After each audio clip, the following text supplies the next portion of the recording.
Tenía 24 años y acababa de conseguir mi primer trabajo real como guarda forestal en una reserva natural inmensa en el norte de Canadá. Una de esas zonas donde el mapa simplemente deja de tener nombres y solo muestra extensiones interminables de verde oscuro y azul.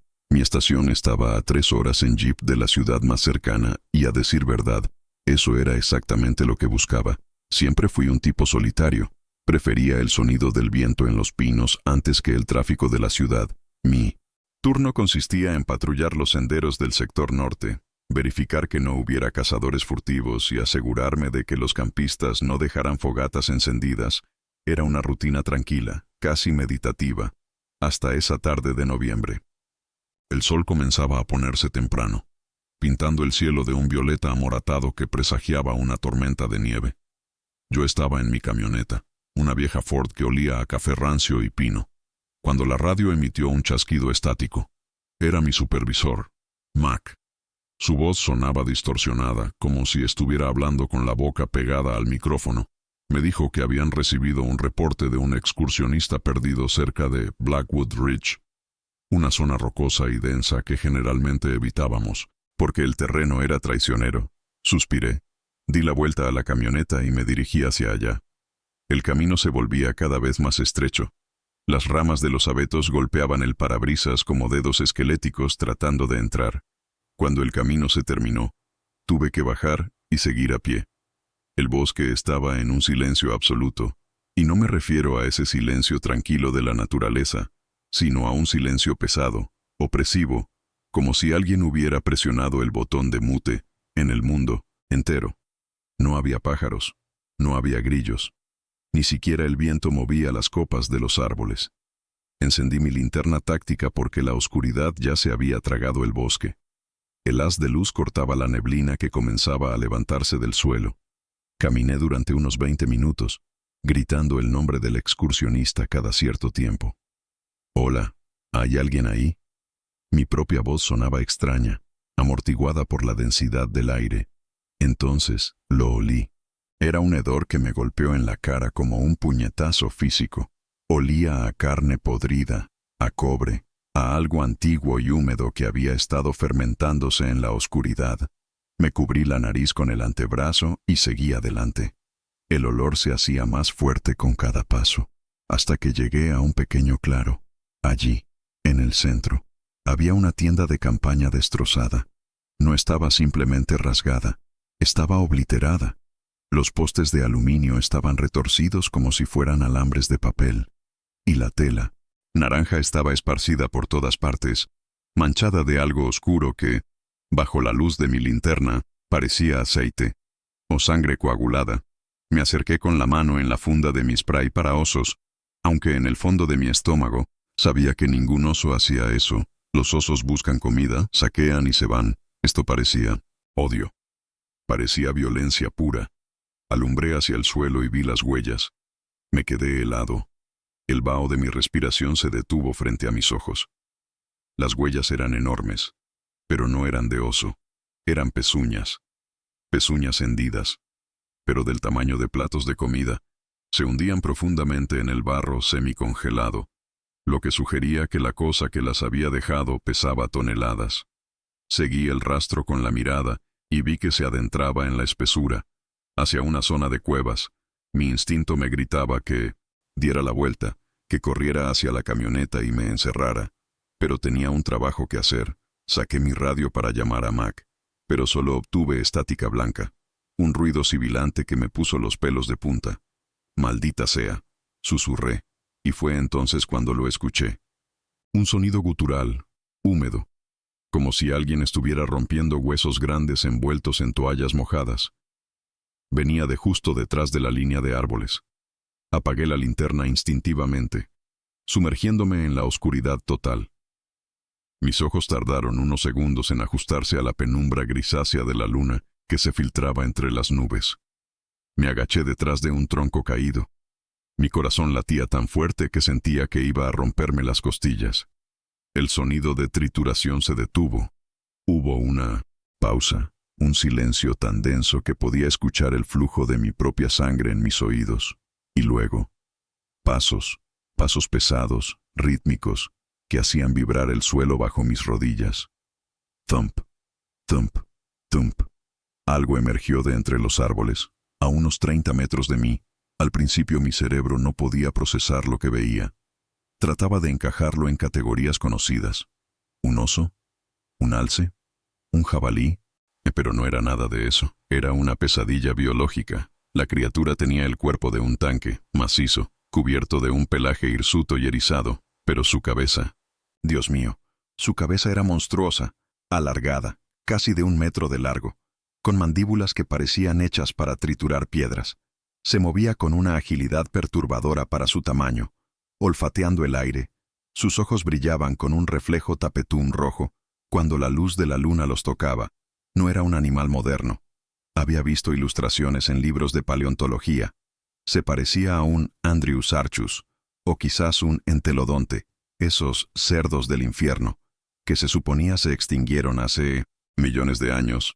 La criatura soltó un resoplido que sonó como vapor escapando de una caldera y giró su cabeza masiva directamente hacia mi escondite.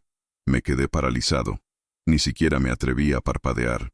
La bestia dio un paso hacia mí y pude ver la baba espesa colgando de sus colmillos inferiores, colmillos que sobresalían de su boca como dagas de marfil sucio. Estaba cazando, y yo era la presa más cercana. Mi mano temblaba sobre el spray de pimienta, sabiendo que eso sería como tirarle agua a un tren de carga. La criatura abrió la boca y emitió un sonido que nunca olvidaré.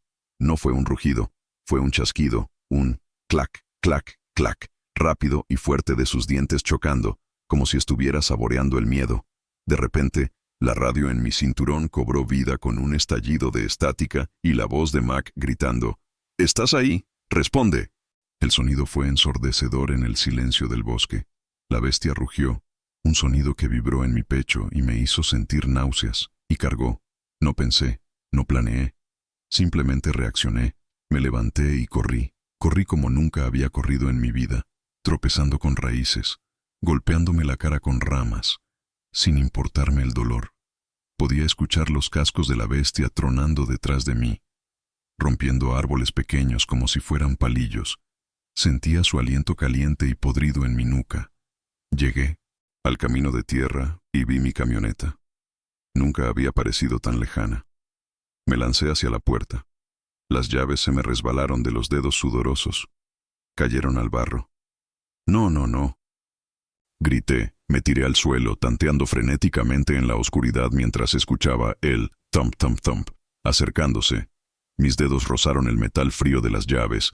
Las agarré, abrí la puerta y me lancé al asiento del conductor, justo cuando algo golpeó la parte trasera del vehículo con la fuerza de un meteorito. La camioneta entera se levantó del suelo por el impacto. Mi cabeza golpeó el volante. Aturdido, logré meter la llave y girarla. El motor tosió, vaciló y arrancó. Pisé el acelerador a fondo. Las ruedas traseras patinaron en el barro antes de agarrar tracción. Miré por el retrovisor mientras me alejaba, iluminado por las luces rojas de los frenos.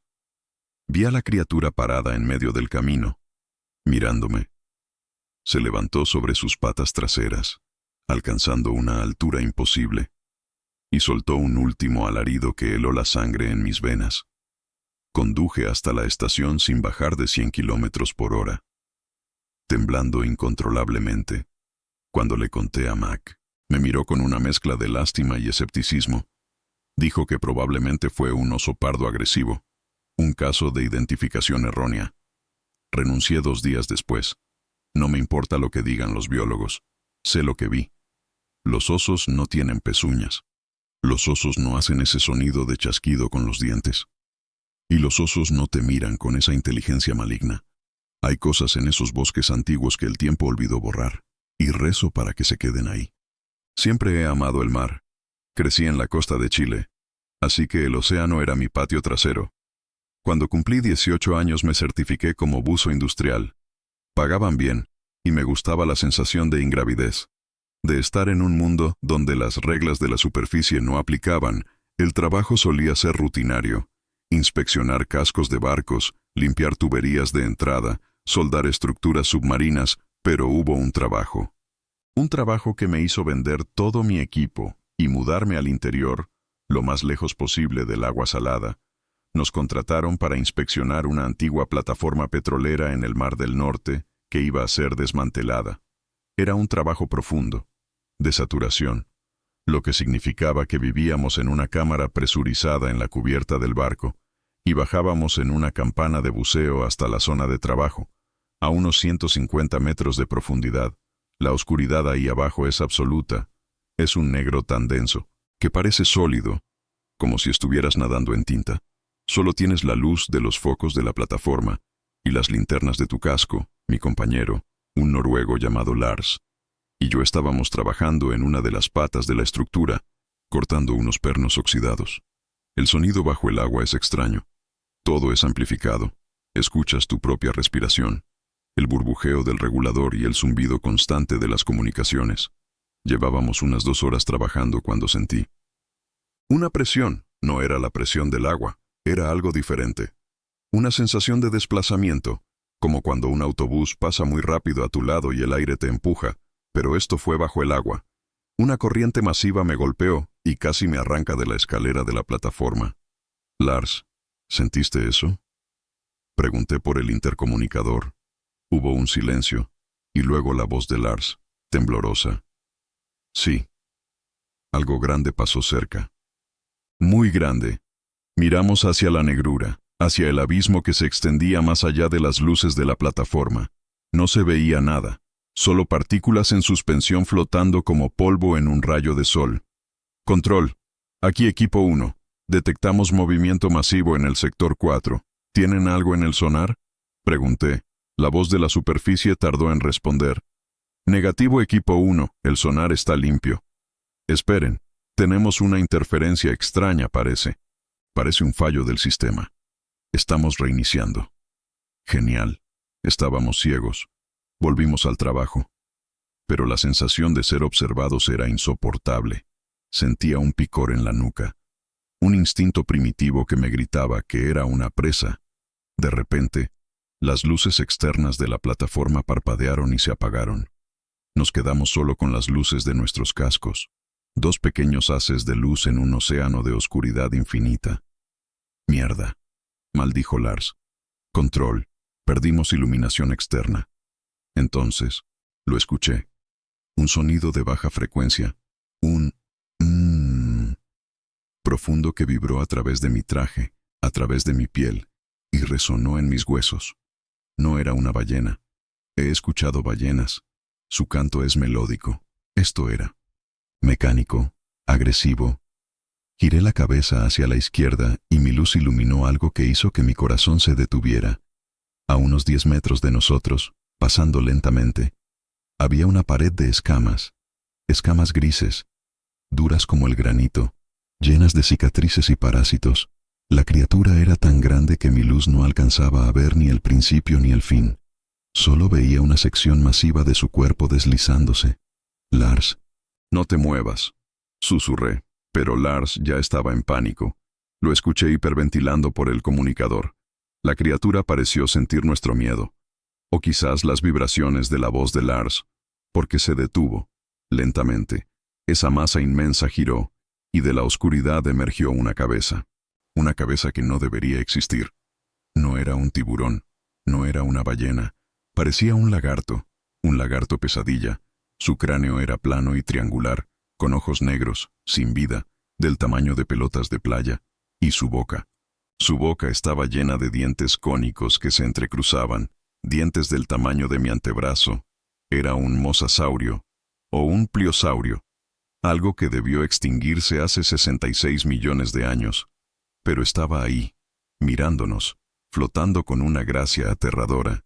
La criatura abrió la boca ligeramente, y pude ver las branquias de su garganta palpitando.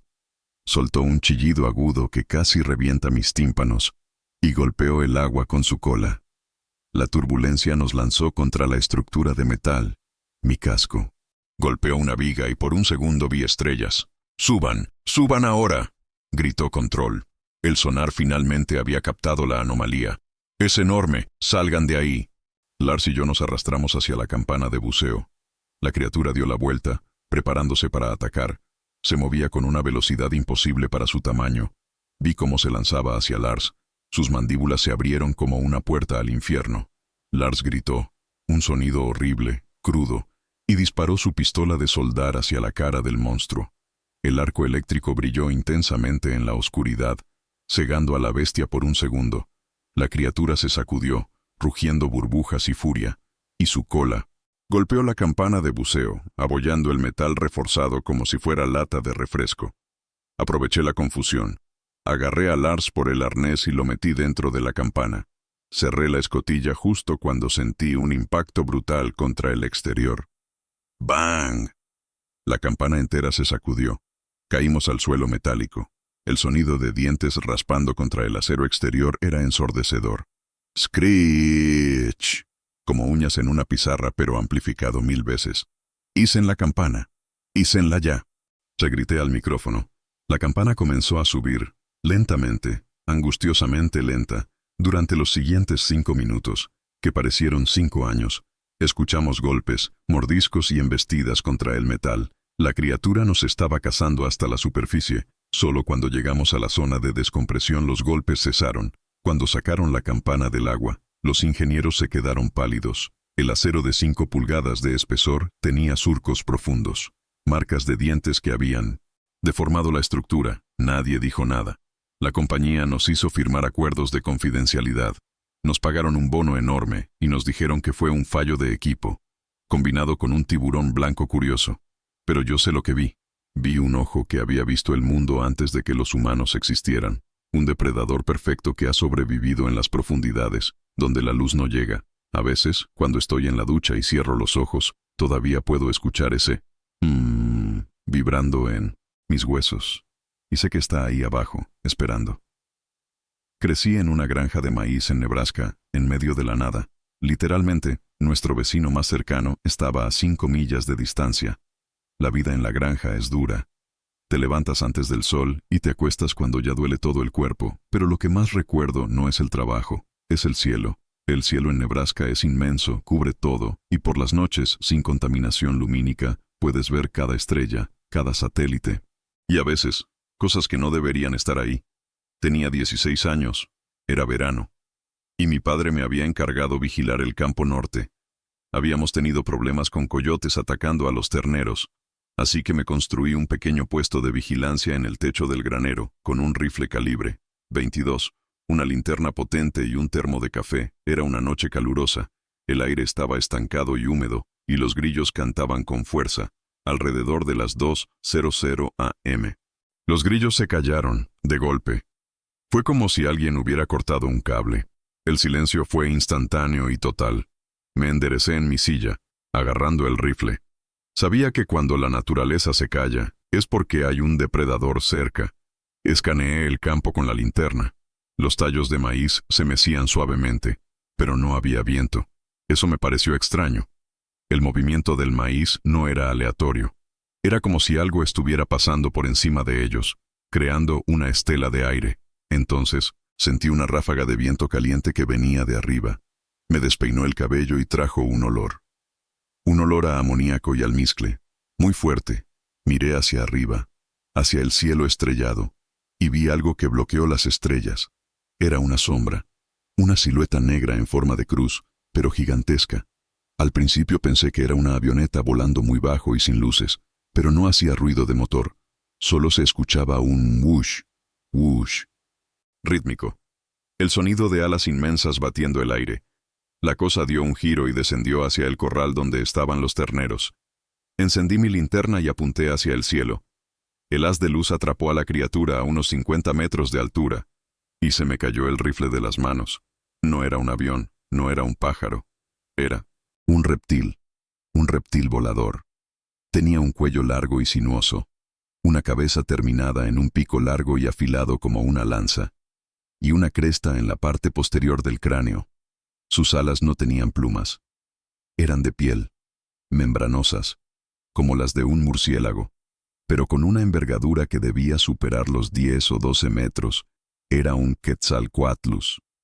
Lo reconocí de mis libros de dinosaurios, una de esas cosas que se suponía que eran del tamaño de una jirafa y caminaban por la tierra. Pero esta cosa, Estaba volando sobre mi granja. La criatura soltó un graznido que sonó como metal rasgándose y se dejó caer en picado hacia el corral. Fue tan rápido que apenas pude reaccionar. Escuché el pánico de los terneros, los mugidos de terror, y luego un golpe sordo, seguido de un silencio horrible. Apunté la luz hacia el corral. La criatura estaba allí, de pie en el suelo, y era aterradora. Se movía de forma extraña, apoyándose en sus alas plegadas como si fueran muletas, caminando a 4 patas.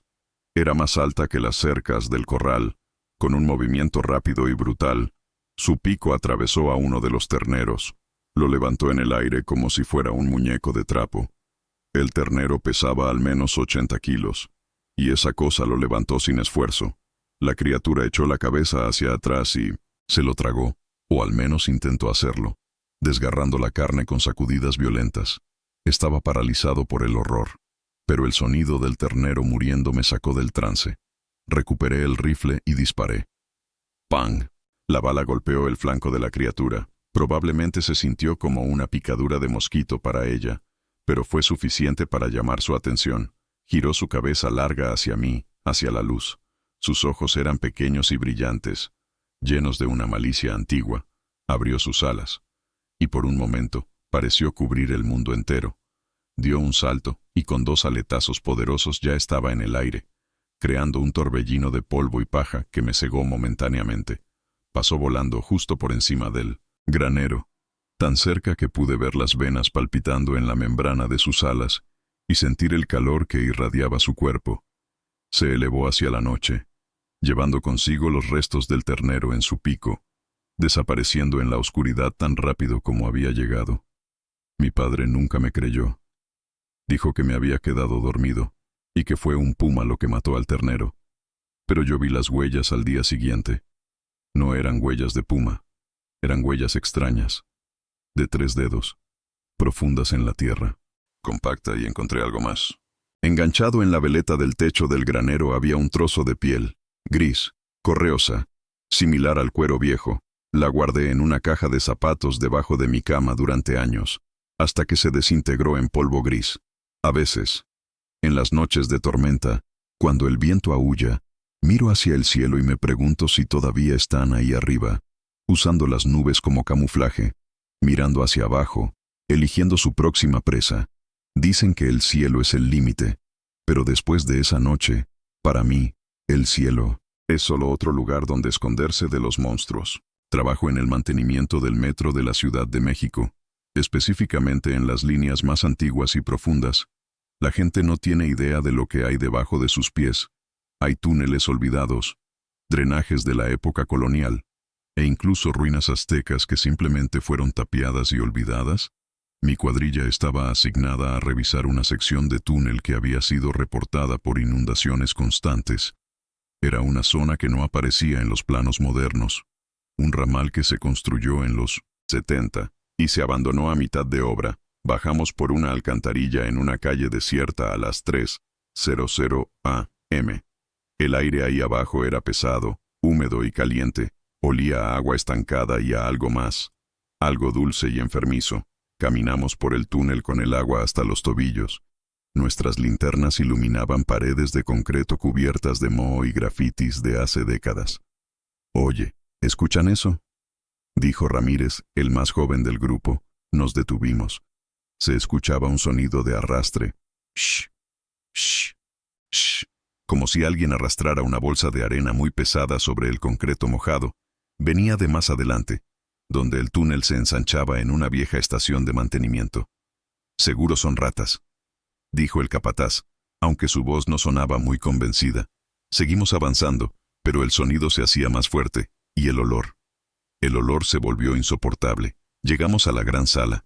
El suelo estaba cubierto de agua negra y aceitosa, y en el centro había un montículo de cosas, huesos, basura, ropa vieja, todo amontonado en una especie de nido. Alumbré hacia el techo, buscando la fuente de una gotera, y fue cuando la vi, enroscada en las tuberías superiores, camuflada entre el óxido y la oscuridad. Había una serpiente, pero no era una serpiente normal. Su cuerpo era tan grueso como un barril de petróleo y su longitud. Dios, parecía no tener fin, se extendía por todo el techo de la sala, desapareciendo en los túneles laterales. Era una titanoboa. Tenía que serlo. Las escamas eran del tamaño de platos, de un verde oscuro casi negro, y su cabeza descansaba sobre una tubería justo encima de nosotros. Con los ojos cerrados, estaba durmiendo, o eso creíamos. Ramírez, en su estupidez o pánico, dejó caer su llave inglesa. El sonido metálico resonó como un disparo en la caverna de concreto. ¡Clang! Los ojos de la bestia se abrieron. Eran amarillos, con pupilas verticales que se contrajeron al ver nuestras luces. La serpiente comenzó a desenroscarse, y el sonido de sus escamas rozando el metal fue hipnótico y aterrador. Bajó la cabeza lentamente, acercándose a nosotros. Su lengua bífida probó el aire, y sentí el calor que emanaba de su boca. «¡Corran!», susurró el capataz, y luego gritó, «¡Corran!». Dimos la vuelta y corrimos por el túnel inundado. El agua nos frenaba, pesaba en nuestras botas. Escuché un chapoteo masivo detrás de nosotros, como si un autobús hubiera caído al agua. La serpiente nos perseguía. Se movía con una velocidad aterradora en ese espacio confinado, deslizándose por las paredes y el techo. Ramírez resbaló. Cayó al agua gritando. Me detuve un segundo para ayudarlo, pero el capataz me empujó. «No hay tiempo». Vi hacia atrás y vi a la serpiente abalanzarse sobre Ramírez. No lo mordió, simplemente lo envolvió. En un segundo, el cuerpo de Ramírez desapareció bajo los anillos musculosos de la bestia. Escuché el crujido de sus huesos rompiéndose, como ramas secas, y sus gritos fueron silenciados de golpe. Seguimos corriendo, llorando, jadeando, hasta que llegamos a la escalera de salida. Subimos tropezando, empujándonos unos a otros, cerramos la tapa de la alcantarilla, y el capataz soldó la entrada. Esa misma noche, reportamos un derrumbe. Dijimos que Ramírez cayó en un pozo profundo y que no pudimos recuperar el cuerpo. Nadie hizo muchas preguntas. La ciudad prefiere no saber qué pasa en sus entrañas. Pero yo sé que esa cosa sigue ahí abajo, deslizándose por los túneles oscuros, creciendo, alimentándose de lo que cae por las alcantarillas, y cada vez que siento el metro vibrar bajo mis pies, me pregunto si es el tren, o si es ella, moviéndose. Siempre he pensado que hay lugares en este planeta que el ser humano simplemente no debería tocar, rincones que quedaron congelados en el tiempo y que, por nuestra propia arrogancia, decidimos perturbar. Soy ingeniero de minas y he trabajado en excavaciones por todo el mundo, desde los desiertos de Australia hasta las selvas de Indonesia. Pero nada, y digo absolutamente nada, se compara con lo que vivimos en una operación en el norte de Canadá hace unos 3 años. Estábamos perforando en una zona de permafrost, buscando depósitos de tierras raras. El trabajo era brutal, el frío se te metía en los huesos y la maquinaria se atascaba constantemente, pero la paga era excelente, así que nadie se quejaba demasiado. Al menos no al principio. Llevábamos 2 semanas abriendo un pozo secundario cuando topamos con una cavidad. No era una cueva natural cualquiera, las paredes eran lisas, casi como si hubieran sido pulidas por el flujo de agua durante millones de años, pero estaba seca, completamente seca y sellada herméticamente por el hielo. Mi capataz, un tipo llamado Miller, bajó primero para asegurar la zona y verificar la estabilidad del techo. Recuerdo que por la radio solo se escuchaba su respiración pesada y el crujido de sus botas sobre la roca. De repente, la estática de la radio se disparó y escuchamos a Miller decir algo que no tenía sentido. Dijo que olía a amoníaco, a algo podrido, como carne que lleva siglos descomponiéndose, pero que acaba de ser abierta. Bajamos 2 más para ayudarlo, y al llegar al fondo de la cavidad, las luces de nuestros cascos iluminaron algo que mi cerebro tardó varios segundos en procesar. No eran rocas, eran huevos, docenas de ellos, del tamaño de balones de baloncesto, cubiertos de una membrana correosa y translúcida que parecía palpitar levemente con el cambio de presión al haber abierto la cueva. Miller se acercó a uno, fascinado, pensando que era algún tipo de formación geológica rara. Sacó su piqueta y antes de 1900 que pudiera gritarle que no lo hiciera, golpeó suavemente la superficie de uno de esos orbes. El sonido que hizo no fue el de piedra rompiéndose, fue un sonido húmedo, viscoso, como cuando cortas una fruta madura, y de esa cosa salió un líquido espeso, verduzco, que humeaba al tocar el aire helado de la mina. Entonces escuchamos el ruido. Venía de más profundo, de una de las galerías laterales que no habíamos explorado. Era un clic, clic, clic, rápido y rítmico, como si alguien estuviera golpeando dos piedras muy rápido, o como mandíbulas chocando. Las luces de nuestras linternas parpadearon, y, desde la oscuridad, vimos emerger unas patas. No eran patas de un animal normal, eran articuladas, blindadas, cubiertas de pelos gruesos y negros como alambres, y seguían saliendo, y saliendo. Era un 100 pies, o eso pensé al principio, pero era inmenso. Debía medir al menos 3 metros de largo. Se alzaba sobre la parte trasera de su cuerpo como una cobra, mostrando unas mandíbulas que goteaban ese mismo fluido corrosivo. Era una artropleura, o algo que se le parecía demasiado. Un maldito insecto prehistórico que debió extinguirse hace 300 millones de años, pero que de alguna manera, en esa bolsa de aire atrapada en el tiempo, había sobrevivido o hibernado. Miller gritó cuando la cosa se abalanzó sobre él.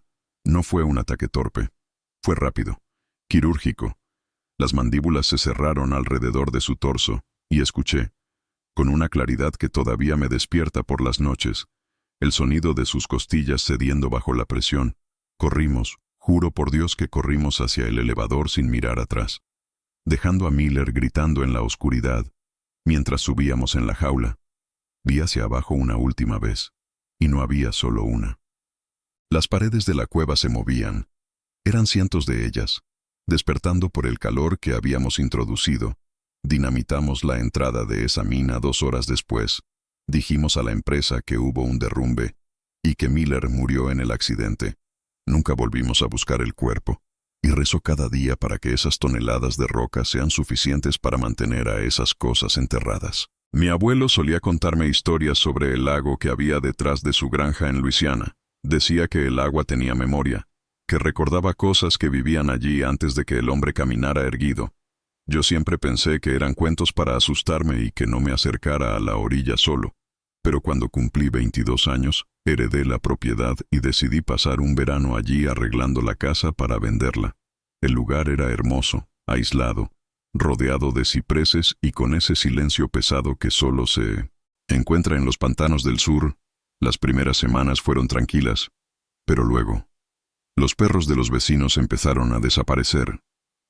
No es raro que un caimán se lleve un perro de vez en cuando. Es parte de la vida en el pantano. Pero esto era diferente. No encontraban restos, ni collares, ni sangre en la orilla. Simplemente se desvanecían. Una noche, estaba en el porche trasero fumando un cigarrillo, mirando hacia el agua negra. La luna estaba llena y se reflejaba perfectamente en la superficie. De repente, el reflejo se rompió. No fue una onda suave como la de un pez. Fue algo masivo que desplazó el agua con violencia, creando olas que golpearon los pilotes del muelle con fuerza. Me puse de pie, entrecerrando los ojos, intentando ver qué era, y entonces lo vi salir a la orilla. Al principio pensé que era un tronco enorme que había sido empujado por la corriente, pero los troncos no tienen ojos que brillan con un tono rojizo en la oscuridad. La cosa salió del agua y siguió saliendo. Era un cocodrilo, pero no como los que vemos en el zoológico o en los documentales. Este animal tenía patas largas, musculosas, que lo levantaban del suelo casi como un perro o un caballo. No se arrastraba sobre su vientre, caminaba, galopaba. Su hocico era corto y ancho, lleno de dientes irregulares que sobresalían incluso con la boca cerrada. Parecía un caprosuchus, el cocodrilo jabalí, del que había leído alguna vez en una revista de ciencia. Pero eso era imposible. Esas cosas son fósiles, polvo. Me quedé paralizado, con el cigarrillo quemándome los dedos, viendo cómo esa bestia de 6 metros olfateaba el aire. Giró la cabeza hacia la casa, hacia mí, y soltó un sonido que no era un rugido. Era un silbido gutural, profundo, que hizo vibrar las tablas del suelo bajo mis pies. En ese momento supe que no estaba buscando peces ni tortugas, estaba cazando en tierra. Entró en el bosque que rodeaba mi propiedad con una velocidad aterradora, desapareciendo entre los árboles con una agilidad que ningún reptil moderno debería tener. Esa misma noche empaqué mis cosas. Dejé la casa tal como estaba, con los muebles y las herramientas tiradas, y conduje hasta el amanecer. Vendí la propiedad a una empresa maderera por la mitad de su precio un mes después. A veces busco noticias de la zona, esperando leer sobre leñadores desaparecidos o accidentes extraños, pero hasta ahora no ha salido nada. Supongo que esa cosa es inteligente. Sabe cuándo esconderse y cuándo cazar. Y sabe que en el 1900 pantano. Nadie escucha los gritos. La gente piensa que los océanos son los lugares más aterradores, pero se olvidan de lo que se esconde en los bosques profundos. Esos bosques antiguos donde la luz del sol apenas toca el suelo. Soy guarda forestal en un parque nacional en el noroeste del Pacífico, una zona inmensa de coníferas y niebla eterna. He visto osos, pumas, alces agresivos. Sé leer el bosque. Sé cuando los pájaros callan, porque hay un depredador cerca. Pero lo que vi el otoño pasado. Eso no está en ningún manual de biología. Estaba haciendo una patrulla rutinaria en una zona restringida, un área que llamamos el Valle Ciego, porque es una depresión geográfica donde la radio y el GPS suelen fallar. Había reportes de cazadores furtivos en la zona, así que iba con cuidado, rifle en mano, caminando despacio. El bosque estaba extrañamente silencioso. No había viento, ni insectos, nada. Solo el crujido de mis botas sobre las agujas de pino secas. Encontré un rastro, huellas en el barro cerca de un arroyo. Me agaché para examinarlas y sentí un escalofrío que me recorrió la espalda. La huella parecía la de un oso, pero era incorrecta. Era demasiado larga. Los dedos eran huesudos y las marcas de las garras estaban separadas de una manera antinatural. Y lo más inquietante, era bípeda. Seguí el rastro durante unos 2 kilómetros. El olor se hizo insoportable. Un hedor a almizcle rancio y carne podrida que me hacía lagrimear los ojos. Llegué a un claro y vi algo que mi mente se negó a aceptar. Había un alce, un macho adulto de unos 500 kilos, colgado, empalado en la rama rota de un árbol a unos 4 metros de altura. Ningún oso, ni siquiera un grizzly, tiene la fuerza o la destreza para levantar un animal de ese peso y clavarlo en un árbol tan alto. Entonces escuché. La respiración venía de detrás de un grupo de abetos gigantes. La criatura salió a la luz, y juro que por un segundo pensé que estaba viendo un efecto especial de una película. Era inmenso. Se paraba sobre 2 patas traseras, pero se apoyaba en los nudillos de las delanteras, como un gorila, pero con la cabeza de un caballo demoníaco. Tenía garras que parecían guadañas, de casi medio metro de largo, pelaje hirsuto y enmarañado, y una mandíbula poderosa diseñada para triturar huesos. Era un Chalicotherium, o algo similar, una bestia del Pleistoceno que no encajaba en este mundo. Me miró con unos ojos pequeños y oscuros, carentes de cualquier emoción reconocible, solo instinto puro y duro. No me moví. Sabía que si corría, esa cosa me alcanzaría en segundos. Sus brazos eran tan largos que casi tocaban el suelo, y la musculatura bajo ese pelaje era evidente. Soltó un resoplido, vapor saliendo de sus fosas nasales en el aire frío, y golpeó el tronco de un árbol cercano con el dorso de su mano. El árbol, un pino de 30 centímetros de diámetro, se partió como si fuera un palillo de dientes con un estruendo que resonó en todo el valle. Fue una advertencia. Retrocedí, paso a paso, sin dejar de mirarlo, hasta que estuve lo suficientemente lejos para darme la vuelta y correr como nunca había corrido en mi vida. Reporté el incidente como un oso agresivo y recomendé cerrar esa sección del parque indefinidamente. Mis superiores me creyeron, o al menos fingieron hacerlo. Pero vi en la mirada del viejo jefe de guardabosques que él sabía. Él había visto algo allí afuera también, y sabía que hay cosas en esos bosques que es mejor dejar en paz. Cosas que el tiempo olvidó borrar. Nunca fui fanático de la espeleología, pero mi novia, Sara, era una adicta a la adrenalina. Ella organizó un viaje a un sistema de cuevas no cartografiado en México, cerca de la frontera con Guatemala. Éramos 4. Sara, yo, y 2 guías locales que decían conocer una entrada secreta a un cenote subterráneo. Bajamos por una grieta estrecha, rapelando unos 50 metros hasta llegar a una cámara inmensa. El lugar era impresionante. Estalactitas gigantes, agua cristalina. Todo parecía perfecto, hasta que nos adentramos más. Los guías se pusieron nerviosos cuando encontramos los huesos. No eran huesos humanos, ni de animales pequeños. Eran huesos enormes, fémures tan gruesos como troncos de árboles, costillas curvadas que formaban arcos bajo los cuales podíamos caminar. ¿Qué demonios es esto?, preguntó Sara, iluminando con su linterna una calavera que parecía la de un armadillo, pero del tamaño de un Volkswagen escarabajo, un gliptodón, pensé, recordando mis clases de biología, pero estos huesos no estaban fosilizados, estaban blancos, recientes, con marcas de dientes enormes. Seguimos avanzando, impulsados por una curiosidad morbosa. El túnel se ensanchó y el aire se volvió caliente y húmedo, como si estuviéramos entrando en la boca de un animal gigante. Entonces lo vimos.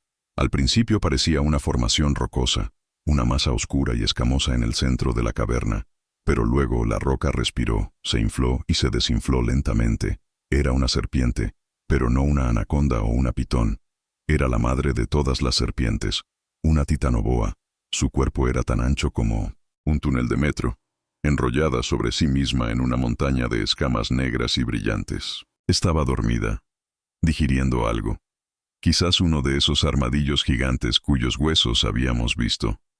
Los guías apagaron sus luces al instante y nos hicieron señas frenéticas para que retrocediéramos. Pero Sara, en su estupidez o fascinación, tropezó. Su bota golpeó una piedra suelta que rodó y cayó en un charco de agua con un plop, que sonó como un disparo en el silencio de la cueva. La montaña de escamas se detuvo, la respiración cesó, y lentamente, una cabeza del tamaño de un ataúd se levantó de la oscuridad. Sus ojos no tenían pupilas, eran lechosos, ciegos por vivir en la oscuridad eterna, pero no necesitaba ver. Su lengua bífida probó el aire, y supo exactamente dónde estábamos.